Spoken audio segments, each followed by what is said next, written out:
Magandang gabi, ako si Dexter Benito. Ako naman si Wedge Kajama. Sama-sama nating tutukan ang mga galaw ng ating mga politiko na may epekto sa ating mga Pilipino.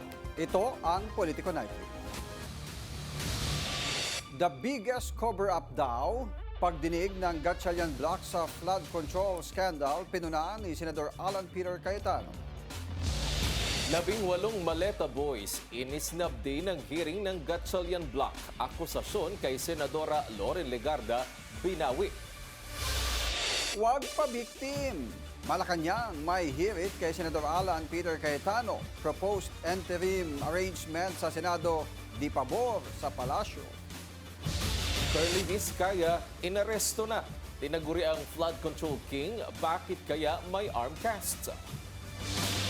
At death toll sa lindol sa Mindanao, tumataas pa. Kabi-kabilang pinsala na itala. Tila nauwi sa panibagong girian ng dapat sanay win-win solution na alok ni Senador Alan Peter Cayetano sa Gatchalian Camp. Dahil ayaw daw ng grupo rito na nanatiling hati ang Senado. Yan ang ating Politico Update. May dalawang Senado raw ang Pilipinas ngayon. Sa panibagong banat ni Senate President Alan Peter Cayetano, ang paksyon nila ang legit na Senado ng Pilipinas, habang ang isa ay tinawag niyang Senate of Malacanang. Dalawa Senado natin ngayon. You have the Senate of the Philippines and you have the Senate of Malacanang. No? So yung Senate of Malacanang had the hearing kanina and you have two Blue Ribbons Committee. Yung isa ay Committee de Absuelto na ang kanyang main work is paano i-absuelto yung mga high officials ng ating bansa at yung isa naman na seeking the truth. Ang banat ni Cayetano ay kasunod ng pagbasura ng kampo ni Acting Senate President Sherwin Gatchalian ng kanyang win-win solution. Kailangan daw mabigyan ng pagkakataon ang 18 Maleta Boys para makapag-disclose pa umano ng mga ebidensya at kailangang pagdesisyonan ng taong bayan kung paano ang direksyong tatahakin ng flood control scandal. So as a nation, we have to decide whether the Senate will be under the thumb of Malacanang. And now that it is very clear to us that the biggest ever corruption scandal is the flood control scandal, if it's acceptable to us that we witnessed this morning, the biggest cover-up committee hearing of our generation. Iminungkahi kasi ni Cayetano na silang dalawa na lang ni Senator Win ang pipirma sa mga komunikasyon ng Senado na kailangang maipadala para sa smooth na pag-usad ng impeachment pre-trial at trial proper. Ngayong June 9 na kasi magsisimula ang pre-trial conference para sa impeachment ni VP Sara. Maapektuhan din kasi anya ang sweldo ng mga empleyado dahil kailangang abisuhan ng Land Bank kung sino sa kanilang dalawa ang susundin. Pero initsapwera raw ng Gatchalian Camp ang kanyang mungkahi. Ang sagot nila noong 12 o'clock is that hindi na siya secretary at mag-turnover na lang. So I really want to avoid sa dami ng problema ng ating bansa that we have to write land bank, maipit yung sweldo ng mga empleyado and everything. And I'll never bend the law, nor will I bend the Constitution, but I will bend backward for our employees para hindi sila maipit sa gulo for as long as it doesn't bend the law. Batid naman daw ni Cayetano na kailangan ng pasya ng Korte Suprema para sa isyu ngayong bumabalot sa Senado. Pero habang wala pa ito, mainam anya na maisulong ang solusyong hindi lang mga empleyado ng Senado ang panalo, kundi maging ang institusyon. Sa kabila ng panawagan ng mga dating naging Senate President na magpaka-statesman si Cayetano at ikonsidera ang presumption of regularity kaugnay ng nangyari noong June 3, nanindigan si Cayetano na nasa panig niya ang katotohanan. No, I'm not giving it up. Alam naman natin lahat kung ano tama at sinong tama. Pero ang kapangyarihan kasi nasa kanila eh. Sa kanila ang pulis, nasa kanila ang NBI, nasa kanila ang Malacanang. Kaya sabi ko, lahat ng kapangyarihan nasa kanila. Pero katotohanan nasa amin. So hindi ko pwedeng bitawan yon. Kailangan lumaban tayo doon. Dumating sa Senado ang tinaguriang 18 Maleta Boys pero imbis na dumalo sa meeting ng Blue Ribbon Committee ni Senador Erwin Tulfo, media ang kanilang hinarap. Dito nila binawi ang naunang akusasyong maleta delivery umano kay Senadora Loren Legarda. Yan ang Politico Update ni Hannah T. Drama kung ituring ni Acting Senate President Win Gatchalian ang pagsulpot ng 18 Maleta Boys sa Senado. Pero hindi naman para sumipot sa Blue Ribbon Committee meeting ngayong araw. Yan ay dahil sa harip na pumasok sa Senate plenary kung saan naghihintay ang komite, umakyat sila sa opisina ni Senator Robin Padilla para magpa-press conference. Nandito na sila eh. Sana pumunta na lang sila dito. Why all the drama of pupunta pa doon, may press con. Nandito na sila. This is the best venue to tell the truth. Unang sinabi ng legal counsel ng Maleta Boys na si Attorney Lavito Baligod na dapat mag-inhibit si bagong Blue Ribbon Committee Chair Erwin Tulfo sakaling umusad na ulit ang investigasyon sa flood control scandal. Sabi kasi ng Maleta Boys, isa raw si Tulfo sa mga nakatanggap umano ng maletang may pera, bagay na itinanggi na ng senador at sasampahan niya ng kaso ang grupo. Definitely, yung sinasabi lang mag-inhibit, definitely mag-inhibit ako. Plano ko nga sana kaso mga meeting pa lang ito eh. Pag sa hearing proper, I will announce, I will inhibit, I will give the floor to the Vice Chair. Or magtatayo kami ng subcommittee, kaya pag-uusapan din sa floor na let Senator Kiko to handle it. Itong flood control. Unang iginiit ni Tulfo na tila selective ang 18 Maleta Boys sa naging mga akusasyon. Kasama kasi sa kanilang naunang affidavit ang pagpapadala rin ng maleta kina Senators Loren Legarda at Mark Villar. Pero hindi ito inilantad sa naunang pagtitipo ng grupo nitong nakaraang linggo. Base sa affidavit, naghatid daw ang ilan sa Maleta Boys ng 2 medium-sized maleta sa 40 Cambridge Street sa North Forbes Park. Pero binawi rin ito agad ng abogado nila kanina. Ang tangi lang daw nilang nakita ay ang boss nilang si dating Congressman Zaldico na pumasok sa property na iniuugnay kay Legarda. So ang maalala namin sir, with due respect, pasensya na sabi, wala kaming nakitang maleta na nakapasok doon sa gate. Kasi nung ibinaba namin ay biglang lumabas din si Saldico. Pero nanindigan ang kampo ng 18 Maleta Boys na totoo ang paghatid ng umano'y 7 medium-sized maleta kay Villar noong 2022 sa bahay umano nito sa Portofino South sa Las Piñas. Tugon ni NBI Director Melvin Matibag, kailangan talagang suriin kung wasto ang salaysay ng 18 Maleta Boys. Inconsistent talaga, di ba? Kasi hindi naman pwedeng magbago yung kwento mo mula simula. Dapat hanggang sa dulo, yun yung kwento. So, dapat adyan sila para matest yung affidavit nila kung stand the test na may nagtatanong na iba yung direksyon, di ba? Bagamat pinatawag ang grupo, pasado alas 12 ng tanghali, tinapos na agad ang consultative meeting na pinangunahan ni Tulfo dahil kailangang tutukan ang mga pangangailangan ng mga biktima ng lindol sa Mindanao. Makakapag-antay naman ito, di babalikan natin sila, din imbitahan natin ulit sila. Balak daw ng Gatchalian Block na bumisita sa rehiyon. Para sa Politico Nightly, Hannah T. Billionario News Channel. Mga basurero, kung tawagin ng Malacanang ang tinaguriang Maleta Boys matapos nilang idawit ang Pangulo sa flood control scandal. May matalim na buwelta rin ang palasyo kay Senador Alan Peter Cayetano tungkol sa kaguluhan sa Senado. Narito ang Politico Update ni Ivy Reyes. Huwag pa victim. Yan ang pakiusap ng Malacanang kay Senator Alan Peter Cayetano matapos siyang sabihan si Senate President Pro Tempore Sherwin Gatchalian na huwag daw magpagamit sa Malacanang. Marami raw kasing naging biktima ang kaguluhan sa Senado. Una na riyan ang taong bayan na naniniwalaan niya sa integridad ng mataas na kapulungan. Biktima rin daw ang mga pamilya ng extrajudicial killing victims na naghihintay ng hustisya.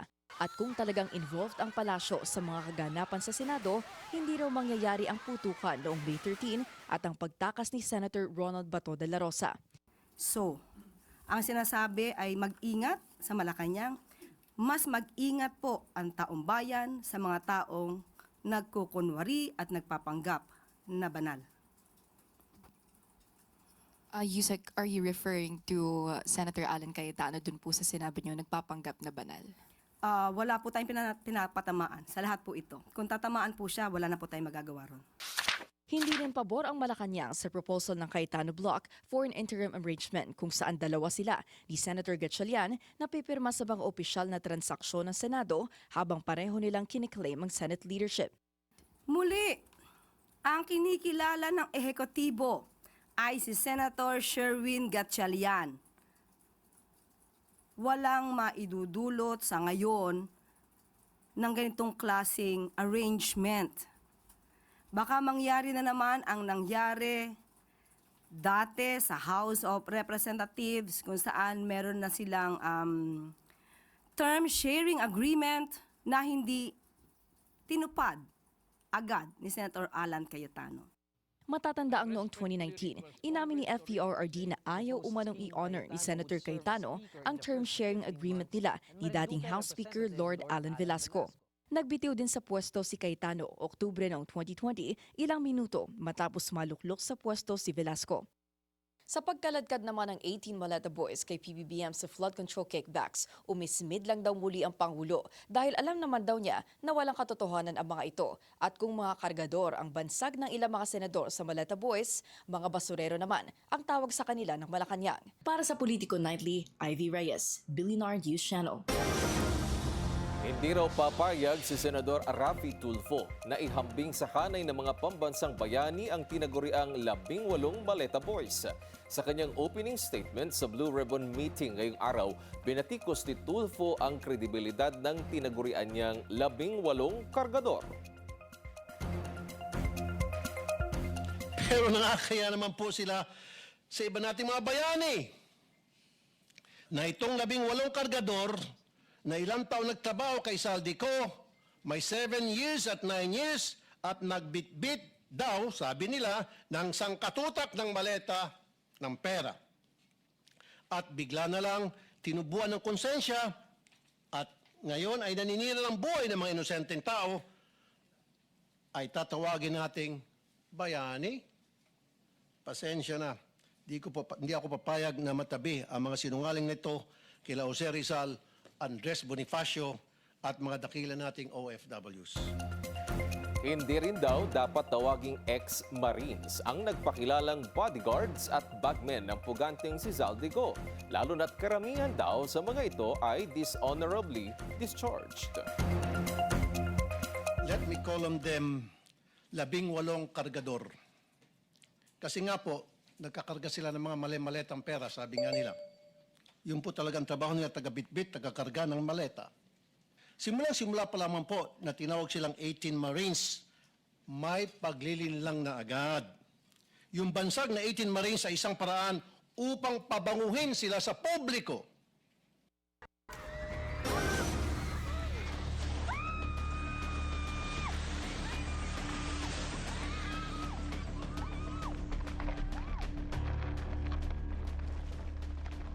Niyanig ng malakas na lindol ang malaking bahagi ng Mindanao. Nangyari ito sa gitna ng pagbubukas ng klase ngayong araw. Ang detalye sa Politico Update ni Josh Malimban. Nasa 345 public schools at 99 private schools ang nagbukas na ng klase ngayong araw sa buong Davao Region. Pero ito ang sumalubong sa DepEd Mahayahay Elementary School sa Malita, Davao Occidental. Tumama ang magnitude 7.8 na lindol habang nagsasagawa ng flag raising ceremony pasado alas 7:30 ng umaga. Ramdam na ramdam ang pagyanig, kaya naman agad na nag-duck, cover and hold ang mga guro at estudyante. Wala namang naiulat na nasaktan. Nailikas sila ng maayos habang kanselado na ang klase. Sa Davao City naman, nasira ang ilang mga establishmento. Gumuho pati ang hindi pa natatapos na gusali sa may Ecoland area. Nasira rin ang ilang mga paaralan sa Davao Oriental. Napinsala at nagkaroon din ng mga bitak ang bahagi ng National Highway sa San Felipe sa Tantangan, South Cotabato. Isang branch ng sikat na fast food chain, ang Cotton Camdin, na gumuho sa General Santos City. Sa Zamboanga del Sur, napuno ng mga residente ang covered court na ito sa Barangay Gatas, Pagadian City. Dito nagsilikas ang halos 4,000 residente matapos yanigin ng lindol. Karamihan sa mga nagsilikas ay mula sa mga coastal barangay ng lungsod. Nakita na mo ang dagat, minghunas dayon ning diretso bitaw ka ng dako ang tubig din ang hunas mo hubas siya mo tao bana ba. Sumoton diretso migbakwet ba wa may mga dala. Nasa midsalip sa Zamboanga del Sur si DSWD Secretary Rex Gatchalian nang maganap ang lindol. katulad ng laging direktiba ng ating Pangulo, hindi kami nag-aantay na may sakuna bago tayo mag-pre-position ng goods. Right now, sa buong Mindanao, 1.1 million na family food packs ang nakakalat sa ating mga regional warehouses. As we speak right now, around 110,000 nun ay natatagpuan sa Region 12 ng mga warehouse. Meron pa tayo sa Region 11. So, Mindanao-wide, we're ready to respond. Tiniyak ng kalihim na hindi kukulangin ang relief assistance ng gobyerno kahit paabuti ng ilang araw ang recovery at rehabilitation process sa mga apektadong lugar. Ang direct instruction ng Pangulo is to make sure na yung mga nasa evacuation center at mga apektadong pamilya ay natutulungan natin immediately for relief. Mula Zamboanga del Sur, agad na nagpunta sa Jensan at Sarangani si Secretary Gatchalian para alamin ang lagay ng mga naapektuhan ng lindol. Nakipag-ugnayan na rin siya sa mga LGU para sa karagdagang tulong. Isang whole-of-government approach naman ang iniutos ni Pangulong Bongbong Marcos kaugnay ng 7.8 magnitude quake. Nag-utos na po ang Pangulo at kailangan tumugon po lahat ang ahensyang involved dito at concerned agencies. At alam po natin na ang pondo po sa ngayon ay sapat pa para sa pagsasagawa po ng pagligtas at pag-rescue at para po maibsan ang impact ng nangyaring sakuna nitong araw na to. Nasa ground zero na raw ang mga ahensya tulad ng DSWD, DepEd at DOH habang ang DPWH ay mag-iinspeksyon ng mga nasirang daan na tulay. Nananawagan din ng Pangulo sa mga residente na seryosohin ang banta ng tsunami. Ayon kasi sa OCD, higit 100 ang aftershocks na naramdaman sa Mindanao matapos gumalaw ang Cotabato Trench. Ang Budget Department naman, tiniyak na sapat ang quick response funds ng gobyerno para sa relief operations. On standby daw ang ahensya para sa replenishment requests ng mga departamento para sa unimpeded assistance sa mga apektadong komunidad. Para sa Politico Nightly, Joash Malimban, Billionaire News Channel. Ilang mga establishmento ang nasuspindi ang operasyon sa General Santos City matapos ang lindol ngayong araw sa Mindanao. Para bigyan tayo ng update sa nangyaring lindol sa Mindanao, makakausap natin ngayon si General Santos City Vice Mayor Ed Yumang. Vice Mayor Yumang, magandang gabi po sa inyo. Welcome sa Politico Nightly. Si Wedge po ito. Magandang gabi po, Kuya Wedge, no? Sa lahat po na nakikinig sa buong Pilipinas po. Magandang gabi po sa inyo lahat. Vice Mayor, baka pwede niyo ho kaming bigyan muna ng update. Ano ho ang pangunahing kailangan ngayon ng inyong mga residente dyan po sa General Santos? Alam mo po, Kuya Wedge, no? Sa lahat po ng nakikinig dito sa ating himpilan, ano? Ang unang-una po talaga ay number 1 ang kuryente namin. Kasi unang-una, pagpasok po ng sakuna ay talagang wala kaming kuryente. Hanggang ngayon, wala kaming kuryente talaga. At pinaka-importante po yan sa lahat. Pangalawa, ang komunikasyon. At naputulan tayo na wala tayong komunikasyon ng internet natin. Walang-wala talaga. Ang pangatlo po, ang pangunahing pangangailangan ng aming mamamayan dito sa lungsod ng General Santos, pagkain po.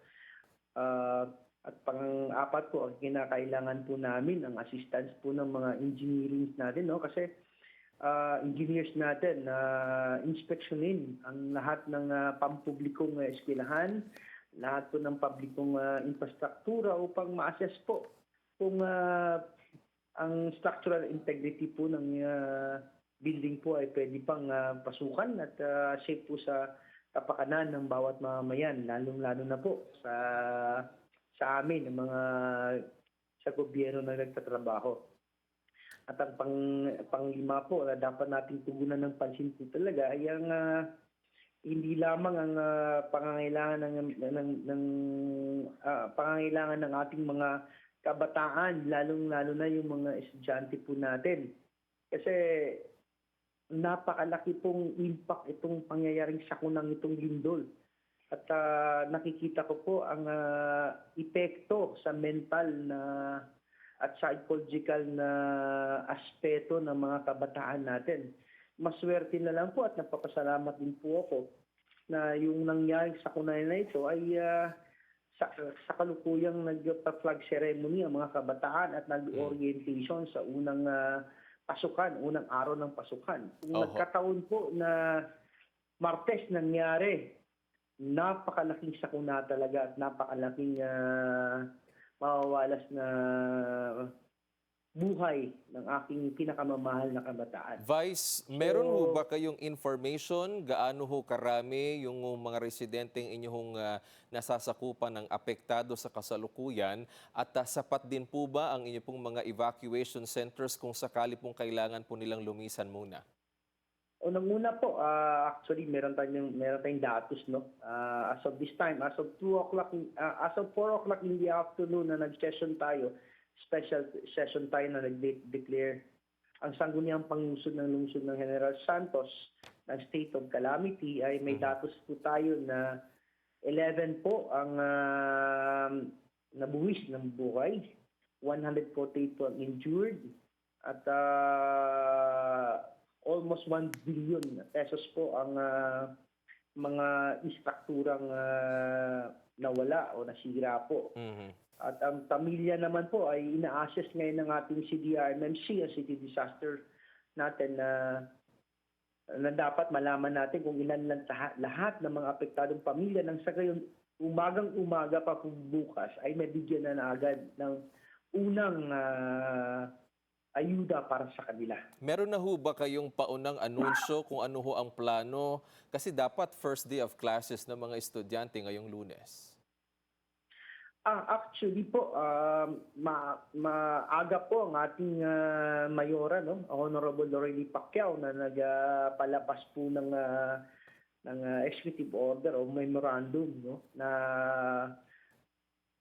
I think 30 minutes after that nagpalabas na wala na pong suspendido po lahat ng klase, suspendido po lahat ng ang pagtatrabaho sa gobyerno. For further notice po, no? Sa side ko naman ng Vice Mayor ay pinasuspindi natin kasi talagang sa tingin ko, sa obserbasyon ko po, hindi na magagamit ang opisina ng Sangguniang Panglungsod. Talagang sa loob po, talagang lahat ng kolum sirang-sira na. So, we have to suspend. We do go for the life of our employees.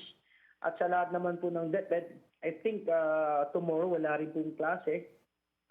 Definitely, titingnan po natin until and such time na wala pong abiso sa Office of the Building Official na yung isang struktura po ay pwede pang pasukan at hindi risk sa buhay at sa buhay ng ating kabataan, hindi po tayo, wala pong pasok na mangyayari. Saan po kayo ngayon pansamantalang nagsasagawa ho ng mga pagpupulong para ho masiguro yung kaligtasan ng inyong mga residente? Maging ho ba yung inyo pong tanggapan ay napinsala rin ng lindol?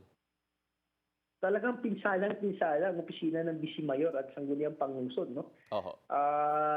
Timing din po na hindi wala kaming regular session, bukas pa po eh.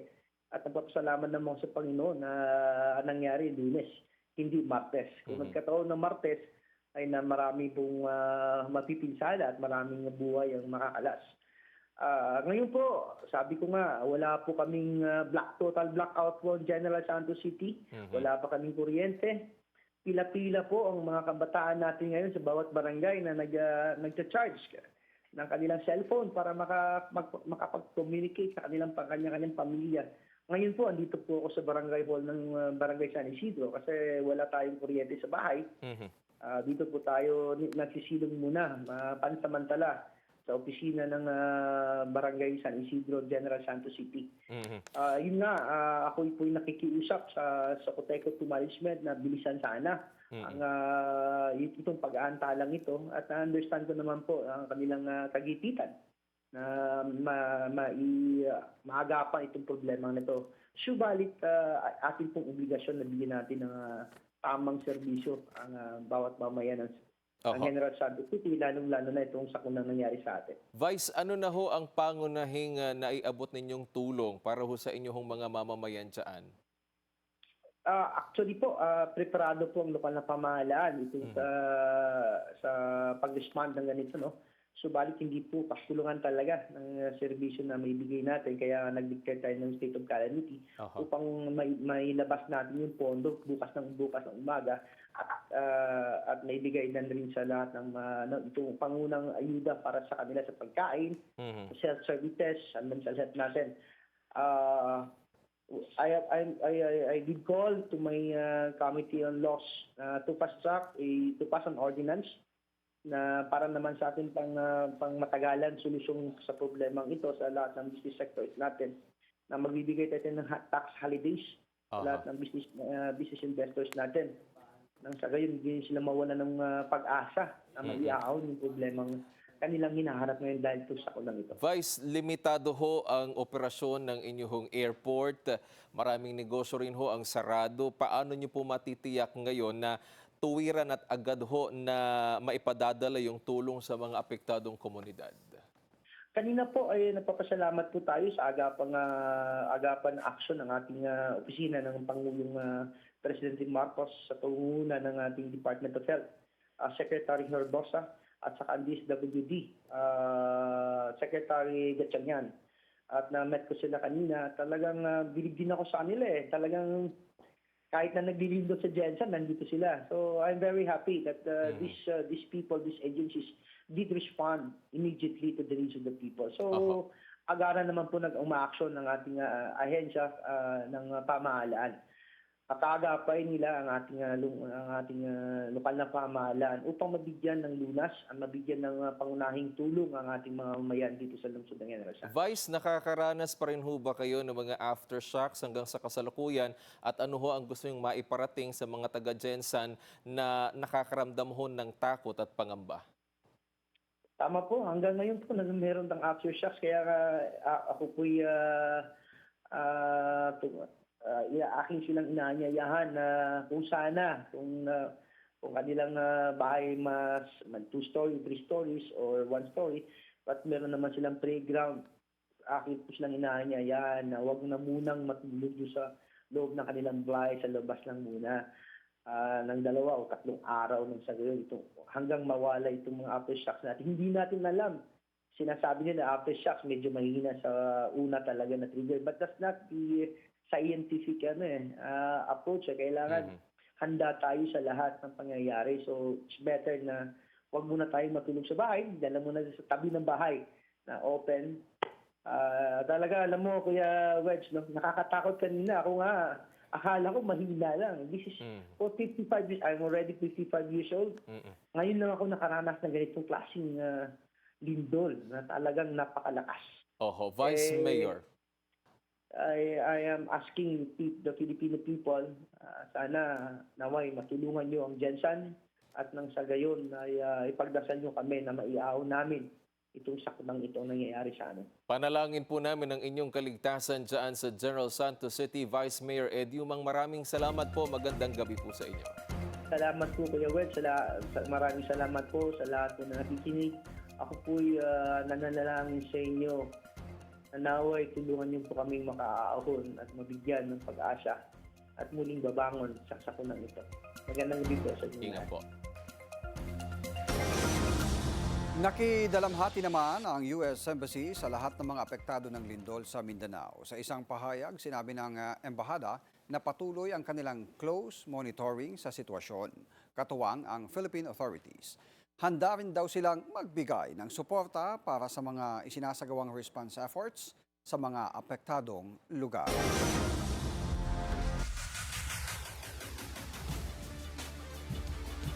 Sa ating pagbabalik, Batangas Congressman Leandro Leviste may nais daw ipresenta sa Blue Ribbon Committee Flood Control Investigation.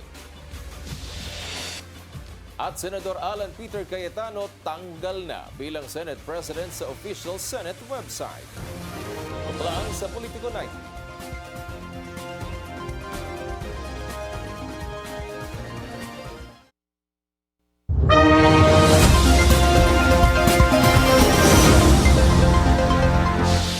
Break muna sa politika. Yan ang panawagan ni Senator Panfilo Lacson matapos ang nangyaring pagyanig ng 7.8 magnitude earthquake sa iba't ibang bahagi ng Mindanao ngayong araw. Sa isang pahayag, sinabi ng senador na idalangin ang mga naapektuhan sa rehiyon, lalo na niya ang mga namatay, nasugatan at mga nawalan ng mga ari-arian. Para naman kay Senate President Pro Tempore Sherwin Gatchalian, nangangailangan ang sitwasyon ng isang all-hands-on-deck response, partikular na sa NDRRMC, DSWD at mga apektadong LGU. Anya, kasama ang buong Senado sa panalangin na mailigtas ang lahat ng mga nasaktan. Nanawagan din siya ng sasama-sama at pagtutulungan para sa mga apektado nating kababayan.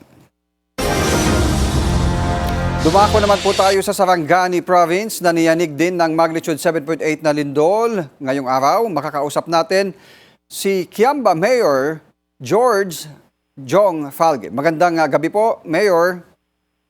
Magandang gabi po, Dexter. At magandang gabi din po sa lahat mga nakikinig sa iyong programa sa Billionaire Channel po. Yeah. Mayor, sa pinakahuling tala ng PHIVOLCS, Kiamba ay kasama sa nakaranas ng Intensity 8 na pagyanig kaninang umaga. Kumusta po ang sitwasyon ng ating mga kababayan dyan? Mayroon po bang naiulat na nasawi sa inyong sa Kiamba o mga nasugatan? As of ngayon, wala kaming untoward incidents na may casualty kami. No, ang medyo ko lang sa amin ngayon, marami pa rin iwan doon sa aming evacuation center dahil alam mo na ang munisipyo ng Kiamba is nasa coastal town facing Celebes Sea. Facing Celebes Sea, which is the epicenter of yung magnitude na yan. Kaya kanina, nasa disaster office ako, as of kanina, yung intensity nasa 7.7 yung naka-record po doon sa disaster office. Kaya talagang malakas, no? Talagang na-trauma ang mga tao, buong siguro, hindi lang Kiamba, buong Sarangani, hindi lang siguro, kalahati ng Mindanao, medyo nagka-experience na lang ng traumatic experience. Kaya after an hour, nakikita ko na yung mga tao na nagsisipak-dakbuhan na papuntang pataas. Kasi nakita na, ako mismo, nakita ko yung dagat na pababa, tapos bumalik, tapos bumaba ulit, tapos bumalik. I think 4 or 5 times na pababa, pabataas, pababa. Ako first time ako nakita ng yung talagang bumaba at saka umakyat. Oh, no? Pero wala namang nangyaring malalaking alon o tsunami. Itong nakikita nating video sa may pantalan po yan ng Kiamba po. Pero yung tubig dyan hindi umaabot ng ganyang kataas dahil mukhang natakpan na yung pinakapantalan. Ganon kataas yung tubig. Talagang ako nakita ko talaga, actual nandun ako. Hindi nga ako mahilig ako mag-video pero hindi ko naisipan na mag-video dahil yung nakita ko na yun, hindi ako makakapaniwala na ito na pala, sabi ko, ito pala yung tinatawag na yung preparatory sa na. Pero yun na yung sinyalis. Kaya nung nakita kong gano'n, medyo umatras na kami. Sabi ko sa mga tao, saboy ko sa mga tao na akyat kasi ang safest ground natin, that's 1.5 kilometers, yung nagkuha natin sa disaster, 1.5 kilometers away from the seashore. So, akyat papunta kami sa isang evacuation center sa Barangay Tamadang. So far, Mayor, ilan ang nasa Barangay Tamadang ngayon na mga naka-evacuate at magpapalibas ng gabi doon? Okay. Sa ngayon, as of kanina, ang inventory namin kanina, nasa mga 14,000, no? Ang tao nasa itaas, no? And then, siguro nung may advisory na from the pillbox, no, regarding sa yung tsunami alert kasi naglabas ang pillbox kanina nung 3:20 ngayong hapon nung nagkuha na sila na yung status ng alert na sa tsunami na nilift off na nila, nag-advise na rin ako na pababain yung sino yung gustong bababa. Pero siguro may mga 40% pa sila na iwan doon. Ang dami pa, itaas. Kumusta ang supply ng kuryente dyan sa Kiamba ngayon, Mayor? Yan ang problema ngayon, no? As of ngayon, hindi pa kami energized, walang sokotiko. Buti na nga, itong 6 o'clock or 7 o'clock ng gabi, nagkaroon na kami ng signal sa Globe, and then Smart, and Wi-Fi, medyo problema pa kami sa Wi-Fi, no? Ang data, medyo mahina. Nagkataon lang talaga na medyo malakas yung Wi-Fi ko dito. Nagtaka nga ako, may Wi-Fi ako dito sa aking bahay. Nandito ako ngayon, pero papalit din ako ng disaster office ko ngayon. Kumusta ang road networks connecting Kiamba to General Santos? Kasi kung masisira yung daan dyan, magiging isolated po yung bayan dahil yun lang yung tanging daan papasok dyan sa Kiamba. So far, yung boundary to boundary ng Maitong to Barangay Luma and boundary ng Barangay Katubaw, so far passable, walang walang problema sa mga tulay, walang mga ano-ano diyan. Yun lang ang problema, nagkaroon tayo ng mga boulders na nahulog doon sa may barangay municipality ng Maasin, no? Okay. May mga boulders, in fact, may isang truck na delivery truck na panel na taganan ng malaking boulders kaninang umaga. So mga 2 oras na hindi passable sa Maasin kanina papuntang Jensan. And as of kanina na-restore din mga 10 o'clock na-restore na naging passable lang papuntang Jensan po. Yeah, oo. May anunsyo po ba kayo para sa ating mga public school dyan sa bayan? Para bukas at sa mga susunod na araw? Go ahead, Mayor. Okay, yan, napakagandang tanong, no? Actually, naglabas ang DepEd ng advisory na suspended ng klase nila ngayon ng 2 araw until Wednesday. So walang pasok bukas hanggang Wednesday. And ako rin, nagsuspend pa rin ako ng trabaho din dito sa LGU ng Kiamba dahil may mga bitak-bitak din kasi dito sa loob ng munisipyo.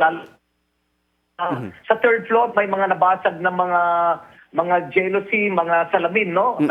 Yun nasa itaas na, kaya may mga nabasag sa taas. Kaya medyo yung 3rd floor and 6th floor, hindi mo namin pwedeng may magkuha ng opisina. So bukas, i-overhaul namin lahat, ano yung pwede namin maayos sa aming sa LGU, sa munisipyo ng Kiamba. And napunta rin ako kanina sa palengke, yung malaking molengke na tinatawag, no? May mga structure lang namin yung mga kuwan, may mga simento lang na medyo na bitak-bitak lang. Pero so far, wala mang kuwan kanina. Yun lang, ang tao dito talagang kailangan ng stress debriefing talaga. No? Talagang na-trauma. Na-trauma. Yun lang nakakaawa. Pero pag nakita nila ako na talagang nakikiisa sa kanila sa taong bayan, medyo sabi ko, biktima naman tayo lahat, sabi ko.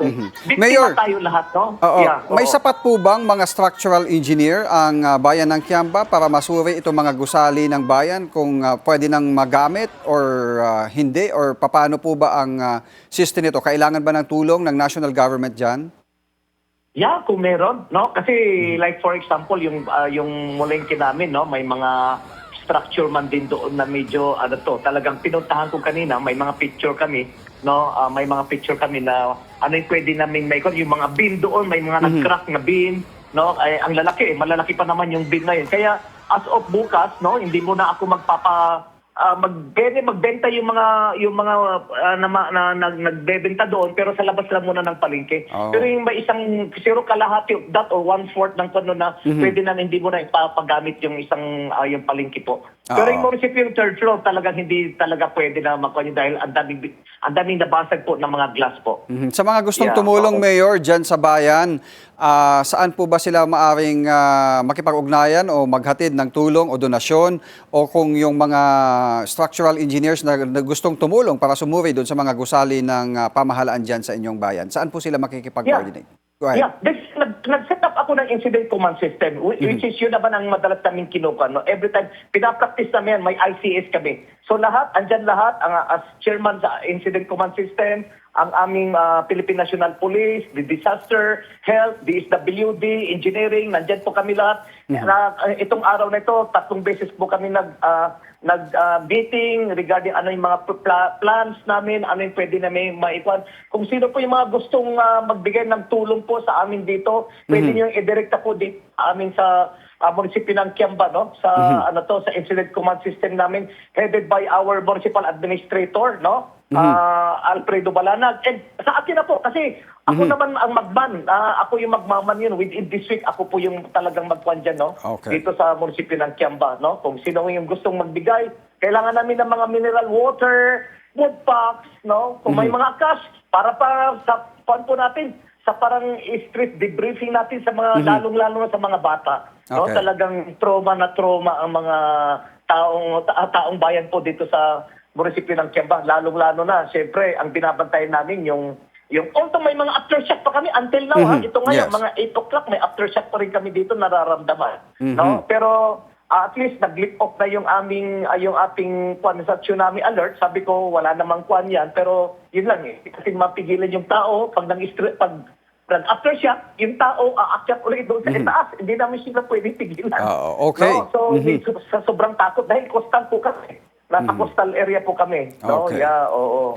Okay, Mayor, alam mo, mag-ingat po kayo, Mayor. Dexter, Yes, go ahead. Dexter, kailangan din namin ng mga tulong siguro for itong mga darating na araw dahil po, alam mo, ang Kiamba is a coastal, 60 to 70% nag-rely po kami sa panagat, no? Ang economic po ng Kiamba is, ang economy namin dito is more on fishing. So ngayon, ang mga takot mag-fishing, kaya medyo yun lang. Kasi araw-araw yun sila nag-fish. So takot sila na magpunta ng laot, no? Kasi siyempre until now hanggang ngayon medyo pa rin sila na alanganin na magpunta ng laot, no? So siyempre natatakot pa rin na baka yung mga aftershock or yung tsunami na tinatawag. So kailangan po namin yung tulong. Okay, well said. Lalo galing sa National Agency. Okay. Yeah, oo. Yes, maraming salamat Mayor Jong sa inyong oras at panalangin namin ang inyong kaligtasan at ang pagbangon po ng bayan ng Kiamba. Magandang gabi. Magagabi, Okay. Mayor. Maraming salamat po. God bless. Gustong magpresenta ng ebidensya ni Batangas 1st District Representative Leandro Levest sa Senado matapos sumulat kay Blue Ribbon Committee Chair Erwin Tulfo kaugnay ng muling pagbubukas ng Senate Flood Control Probe. Sa isang June 5 letter, sinabi ni Leviste na may nais daw siyang ipresentang impormasyon na konektado sa investigasyon. Nananatili rin daw siyang available para umasiste sa kahit na anong flood control o DPWH project investigation. Pero sa isang paglilinaw ngayong araw, sinabi ng kongresista na sumulat din siya sa ibang mga senador kaugnay ng mga pagdinig at hindi raw dahil kinikilala niya ang Blue Ribbon Committee chairmanship ni Senator Tulfo. Kinasuhan na ni Senator Erwin Tulfo ng grave oral defamation ang ilang miyembro ng Maleta Boys. Bukod sa akusasyon, isa umano siya sa mga tumanggap ng mali-maletang flood control kickbacks, bahagi din daw ang senador sa isang human trafficking syndicate. Politics. And dahil nga may mga nagsilabasan, ito na yung sinasabi ko nung I think 3 months ago. Huwag na kami sama-sama niya sa survey na yan, presidential, tapos may lumabas pa, tapos mga pahayag ng mga political analysts na only a Tulfo can beat the Dutertes. Hindi naman kami interesado, kung tumakbo si Sara, di tumakbo siya. Nagkasundo na rin daw ang majority bloc na magkaroon ng Senate Blue Ribbon Subcommittee na pangungunahan ni Senador Kiko Pangilinan. Kasunod yan ang hiling ni Attorney Levi Baligod na mag-inhibit siya sa investigasyon. Nanghinga naman ng reaksyon sa paggigiit ni Senador Alan Peter Cayetano bilang Senate President, giit ni Tulfo, kinikilala na rin siya mismo ni Batangas 1st District Representative Leandro Leviste.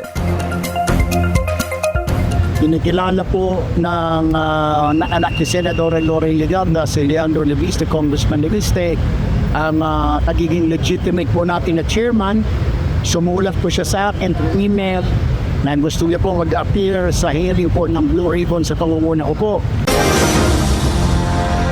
Wala na ang titulo ni Senador Alan Peter Cayetano bilang Senate President sa official Senate of the Philippines website. Pero nakatag si Senator Sherwin Gatchalian bilang Senate President pro tempore. Matatandaan tuloy pa rin ang pagtutol ng Cayetano-led bloc sa nangyaring leadership shake-up noong June 3 kung saan umabot sa 12 miyembro ang bagong mayorya matapos lumipat ng grupo ni Senator Cheese Escudero. Bagaman kinilala ng Palasyo at ng House of Representatives ang bagong liderato sa Senado, patuloy pa rin kinukonsidera ni Cayetano ang sarili bilang lehitimong Senate Chief. Kinakailangan daw kasi ng 13 miyembro para raw siya ay tuluyang mapatalsik. Addressed ang SONA Notice for Coordination mula sa Palasyo at ang House Prosecution Response kay Senate Secretary Renato Bantog Jr. sa ilalim ng Gatchalian leadership. Matatandang ginamit ng bagong mayorya ang Avellino versus Cuenco case bilang legal basis ng pagpapatalsik sa liderato ni former SP Cayetano. Inaresto na sa Senado ang tinaguriang flood control king na si Curly Discaya para sa kasong malversation. Narito ang political update ni Ched Gatchalian. Matapos ang 9 na buwang pagkakadetenya sa Senado, sa Bulacan Provincial Jail ang bagsak ng government contractor na si Curly Discaya. Umaga nitong Lunes nang arestuhin ng PNP-CIDG sa Senado si Curly para sa non-bailable na kasong malversation. Kaugnay ang reklamo ng nasa 53 million pesos na maanumalyang flood control project sa Kalumpit, Bulacan. Mapapansing naka-arm cast si Curly nang arestuhin dahil pinasurgery ang kanyang balikat habang nasa Senate detention. Hindi kakasya din yung posas doon sa kanya ng kamay niya because of the injury. So, binantayan naman natin no special treatment sa kanya. Sumailalim din sa medical check-up at booking procedure si Curly habang nasa Senado. Magtatanghali na nang dumating ang patrol car na sakay si Discaya sa Malolos RTC. Ikinalulungkot daw ng kampo ni Curly na humantong siya sa pagkakaaresto matapos ang kanyang umanong pakikipagtulungan sa gobyerno. Ay bang actually naman na sa'yo bigay rin na kainan sa'yo nagsiwala kung ano yung kalakaran sa DPWH tapos ito yung mararanasan niya. Siyempre, nung lang sa tao na ikaw na nga tunutulong sa gobyerno, ikaw pa ang keep up with us kayo. Wala rin daw planong magpa-hospital arrest si Curly, pero balak nilang mag-motion for bail. Kasi kaya nakikita namin ng petition for bail, nawadong guilt is not strong. Yun lang naman yung purpose ng petition for bail kahit na non-bailable yung kaso. Pero dagdag ng kanyang abogado, may ibubunyag daw si Curly na nasa 150 na mga pangalan na sangkot umano sa flood control scandal. Ilalabas to ito ng kanyang kliyente sa tamang panahon. Dumating din si DLG Secretary John Rick Remulla sa Malolos RTC. I believe personally to dispel any doubts na may special treatment ng mga Discaya. Pero kasi mga reports na dahil marami silang ka-deal na mga big time na congressman at big time na senator na poprotektahan sila. Matapos ang hearing, dinala si Curly sa Bulacan Provincial Jail sa bisa ng commitment order ng korte. Sa 11 na individual na sangkot sa malversation at graft case ni Discaya, 9 na raw ang nasa kustodiyan ng pulis. Habang at large pa ang 2 DPWH officials na sina Ernesto Galang at Lorenzo Pagtalunan. Panawagan ng PNP-CIDG kinagalang at pagtalunan. Sumuko na lang at dumulog sa pulisya para na rin daw sa kanilang kaligtasan. Magpapatuloy ang mga operasyon ng otoridad para mahuli ang 2. Para sa Politico Nightly, Chad Gatchalian, Billionaire News Channel. Nasa Pilipinas pa rin si Senador Bato de la Rosa. Ayon yan sa kanyang legal counsel na si Attorney Israelito Torreon. Pero paninindigan nito, hindi niya alam kung saan eksaktong nagtatago ang senador. Nang tanungin kung may plano bang sumuko si Senador Bato, kasunod ng hinaharap niyang ICC arrest warrant, sinabi ni Attorney Torreon na wala naman daw itong kaso sa Pilipinas. Naharap si De La Rosa sa isang ICC warrant kaugnay ng kanyang papel sa kampanya kontra droga. Bakit naman sa susuko? Wala naman siyang kaso dito sa Pilipinas. Papailan mo siya ng kaso dito para okay. Pinaiimbestigahan ng Alliance of Health Workers si Health Secretary Ted Arbosa at Undersecretary Albert Domingo sa Office of the Ombudsman. Kaugnayan sa illegal umanong paggamit ng public funds para sa luho habang mababa pa rin ang sahod ng health workers. Unang ibinalita dito sa Billionaire News Channel ang umanay junket sa Switzerland ng DOH officials at pag-upgrade pa umano ng biyahe ni Yusek Domingo sa business class. Inihiriti ng grupo na patawan ng preventive suspension ang 2 opisyal.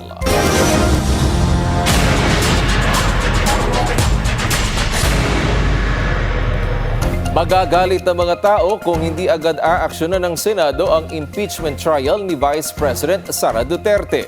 Yan ang pananaw ng House Prosecution Panel. Aminado kasi ang mga House Prosecutor na posible itong maantala dahil sa samot-saring issue na kinahaharap ng Senado.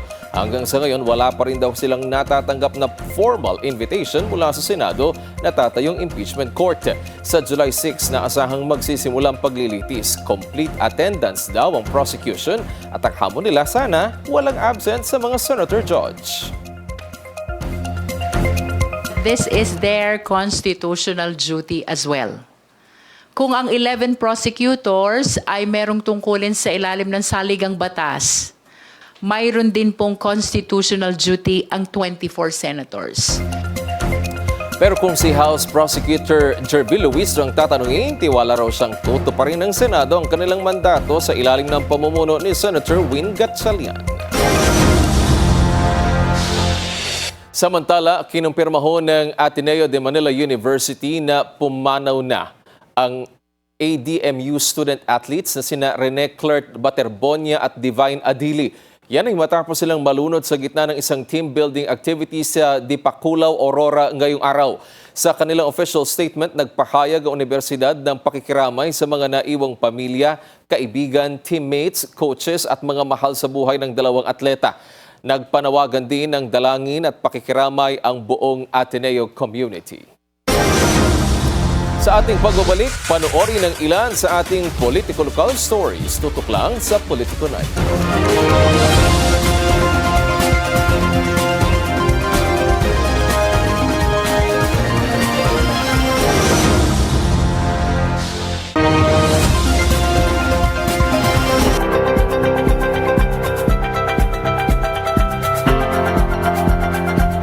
Sa ating politiko lokal sa Taguig City, mas mapapadali na ang pag-avail ng mga serbisyo ng Land Transportation Office para sa mga residente at motorista matapos ang pagbubukas ng bagong District Office at Licensing Extension Office sa lungsod. Nakiisa sa pagbubukas si Mayor Lani Cayetano na nagpahayag ng suporta sa mga programa ng mapambansang ahensya na naglalayong gawing mas epektibo at mas madaling maabot ang mga serbisyong pampubliko. Naasahang makatutulong ang bagong lokasyon upang mapalapit ang mga serbisyo tulad ng pagkuha at pag-renew ng mga lisensya at iba pang transaksyon sa LTO. Layunin din ito na magbigay ng mas maginhawa at mas mabilis sa serbisyo para sa mga motoristang tagigenyo at karatig lugar. Sa lungsod ng Binyan, naging kauna-unahang lungsod sa Laguna ang Binyan City na nag-institutionalize ng Right to Care program na kumikilala sa healthcare proxy sa pamamagitan ng lokal na ordinansa at city-issued car o card. Sa ilalim ng programa, maaaring magtalaga ang isang individual ng pinagkakatiwalaang tao, mapapartner, kapamilya o kaibigan bilang healthcare proxy na tutulong sa mga desisyong medikal kapag hindi na makapagsalita o makapagpasyang pasyente. Binigyang diin din ng mga opisyal na bukas ito sa lahat ng anumang sexual orientation, gender identity o kalagayan sa buhay at hindi ito kapalit ng legal na kasal o nagbibigay ng karapatan sa ari-arian o mana. Ayon kay Mayor Jel Alonte, sumasalamin ang inisyatiba sa isang pamahalaang nakikinig at umaakma sa pangangailangan ng mga mamamayan. Sa itong pagkilalang matagal nang inihintay at matagal nang nararapat. Ang Right to Care ay nagpapaalala sa atin ang tunay na mabuting pamamahala ay hindi lamang nasusukat sa infrastruktura at proyekto, kundi sa mga polisiyang may malasakit, magbibigay proteksyon at kumikilala sa dignidad ng bawat tao. Sa Iloilo City naman, maaari nang makatanggap ng libreng school bag sa mga mag-aaral sa mga pampublikong paaralan simula sa susunod na school year.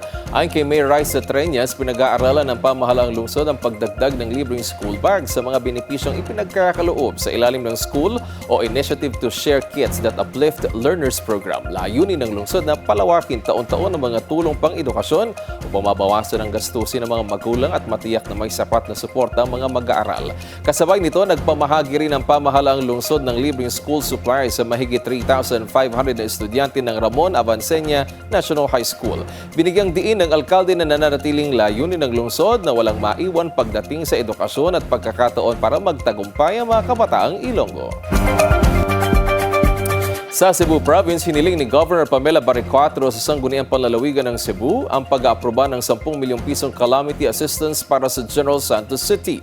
Ayon sa gobernadora, layunin ang pondo na tumulong sa mga relief at recovery operations matapos ang malakas na lindol na nakaapekto sa lungsod. Sa kanyang liham kay Vice Governor Glenn Soco, binigyang diin ni Baricuatro ang kahalagahan ng pagkakaisa at pagtutulungan ng mga lokal na pamahalaan sa panahon ng kalamidad. Makatutulong aniya ang pinansyal na ayuda sa agarang pagtugon sa mga pangangailangan ng mga apektadong residente. Nakabinbin pang pagpapalabas ng pondo dahil kailangan pa ito ng pahintulot mula sa Sangguniang Panlalawigan ng Cebu. Oras na para sa ating Politiko.